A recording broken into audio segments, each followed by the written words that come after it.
At the end of this video, you will know how to remove the protection of an Excel file. So you will have this, the first, okay, with the protection. You can see it here, okay. It asks for a password, and you will have to remove this one. And you see now it's unprotected.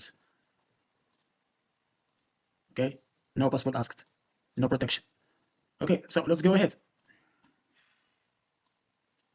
Let's just see how to do this. Okay, we have our file here. So what we have to do is to erase this one. Okay, in order to remove the Excel protection, you will have to rename the extension from x86 to zip. Okay, after that, once you have done that, you open it.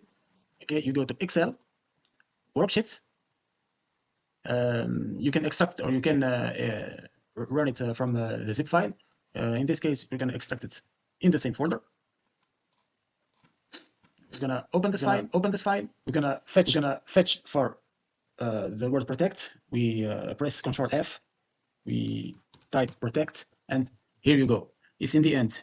So in order to remove that Excel protection with the password, you need to erase or remove this tag.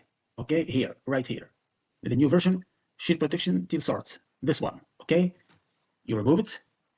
You save, and for the change to take effect, you will have to erase it. So you drag and drop to your zip file, and you erase the previous one. You press OK, and it's all set. What you have to do is to close your zip file, erase this one, okay, rename the extension from zip to x86.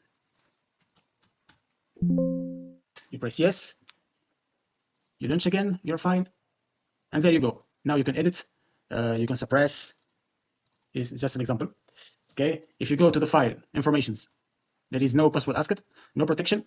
You can do the protection again. And if you want to restore the protection, you will have to copy elsewhere the tag that had been removed. You copy it and you paste it in the same spot that was removed. You save, you drag and drop to erase the previous one, and it's all set. The protection should be restored. I hope that this tutorial was useful for you. I will see you in the next one. Don't forget to subscribe and ring the notification bell. Share the video, leave a like and a comment. Bye. See you in the next one.